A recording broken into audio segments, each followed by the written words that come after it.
Hello and welcome to HMG's Global Leadership Institute. I'm here with Helen Norris, VP and CIO of Chapman University and former chair of the Southern California SIM chapter. Helen, congratulations for being an HMG champion and welcome. Thank you, Hunter. I appreciate the honor and I'm delighted to see you today. I hope you're doing well.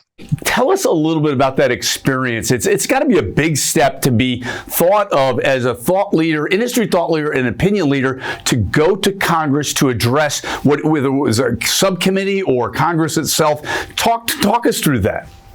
Sure. I appeared as an expert witness before the Senate HELP committee. Stands for Health, Education, Leadership and Pensions, Labor and Pensions, excuse me. And they had a hearing on cybersecurity in health and in education. They needed a panel of experts, so they had two experts from education, one from higher ed, that was me, obviously, one from K-12, and then two experts from the health side of the house. So it was a great experience.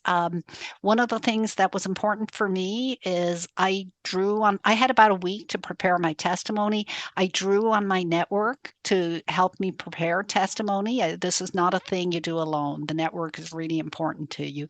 I provided written testimony. I spoke for about 5 minutes. Each witness spoke for 5 minutes, and then we took questions from the senators. So it was a terrific experience. It was, I'm guessing, post-pandemic is the right way to say it. So it was actually in person, whereas I know during the pandemic, witnesses appeared virtually. So it was great to go to the Capitol and sit in the room and actually meet senators and give them guidance. I feel like I got the opportunity to provide some insight into the challenges that we experience in higher education around cybersecurity. Education, higher ed institutions are really big targets for cyber actors because we have a plethora of information. We have personal information about students, we have financial information, and we are big, I'm going to say, amorphous community. So we have different challenges than, say, a bank or a hospital. So we talked a lot about those challenges. I don't know I don't know what will come of it, but I was gratified that I feel that at least the materials we put forward were read. I think the senators heard what we said. Whether or not we'll see some shifts over time remains to be seen. Great stuff, Helen. Thanks so much for sharing that. You know, when you joined Chapman University, what was it about the mission and your why? Why'd you join it, and where are you now relative to adding value to the C-suite, to the president of the university, and to the board? Well, Chapman is the third university at which I've worked. So I had a career in IT in the corporate world for many years. And then several years ago, I took my first role in higher ed IT. I'm drawn to the mission of education. I enjoy working for a mission-driven organization or institution I worked for great companies. It was a great experience working in the corporate world, but I really enjoy the experience of feeling that the work I do makes a difference to the community and to the future, because we're here to support the students and the faculty in producing the future leaders of the world, right?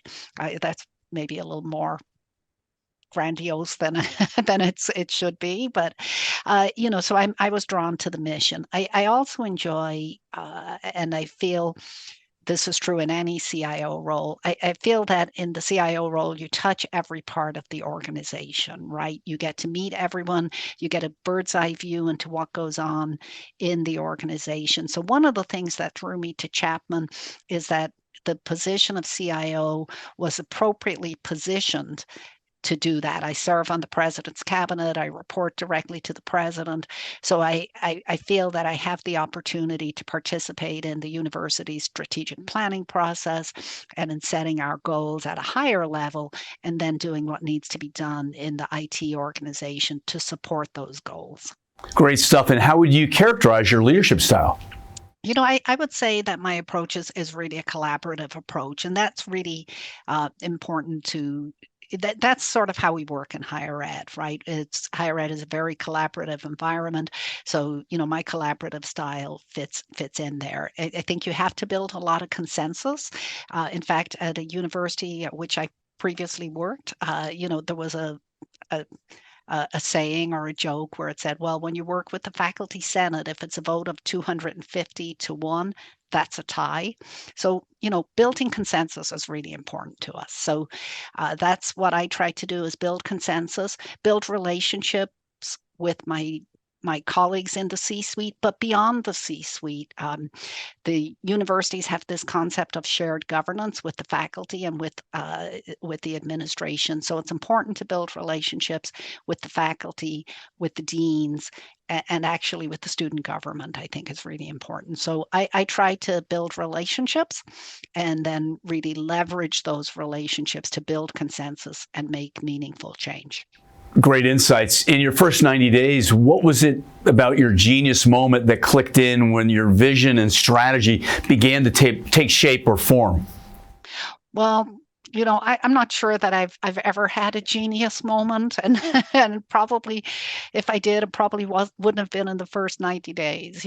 So I think when I joined the university, I did what you're supposed to do. I went on a listening tour to hear what people needed from IT.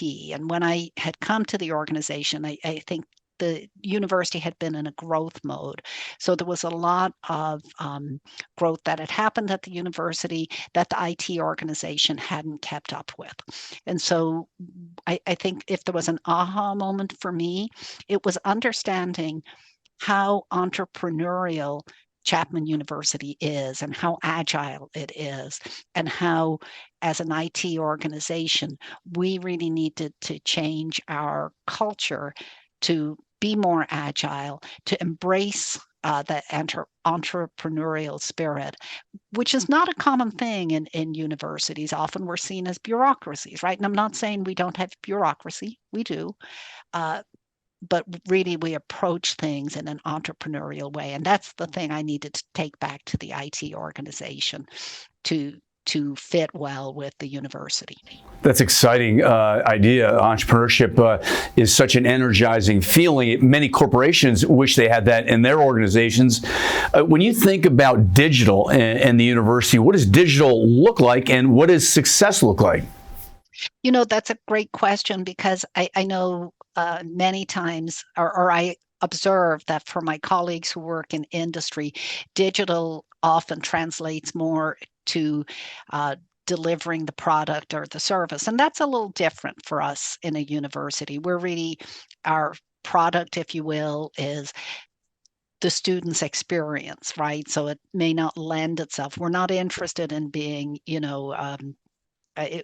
our students prize the relationships with the faculty. So we're not quite as interested in being a kind of um, an online university. So we focus, our digital on the administrative and on the service side of the house. And I know we talk a lot about digital transformation, but I actually think we're in a stage where we're really doing something that I would kind of phrase more as digital evolution, right? We've done a lot of work over the years to put systems in place to enhance, our services that we offer students. Now we need to evolve them a little bit more to ensure that the students are experiencing services digitally that match the in-person experiences that they have in the classroom with the faculty. Helen, so what is it about people and technology that gets you so excited? I don't believe in doing technology for technology's sake. I'm a technologist. I like technology. I like the toys, I guess. But when you implement a digital innovation that makes a difference to a student in how they learn, or a faculty member in how they execute their research, that's just the best feeling that you can have as a technology professional. We had plenty of opportunities to do that during the pandemic, right? Where we could put tools in the hands of the students and the faculty to ensure that they could continue to learn and move forward during that difficult time. In fact, we were able to put tools in the hands of our faculty that allowed them to do research that really directly contributed to helping the world in that time. That to me is what technology is about making things better for our students and our community here at the university. It's really about empowering students to grow and learn and to change the world, Yes. right? Yes. Yes, and it's really about empowering them to be the next set of innovators, leaders, and future experts in the world. Great stuff, Helen. Thank you so much. I'm thrilled and honored and respect you so much, and really so happy that you're an HMG champion. Congratulations. Thank you so much, and looking forward to seeing you in person. And thank you again for the honor. Awesome. Take care.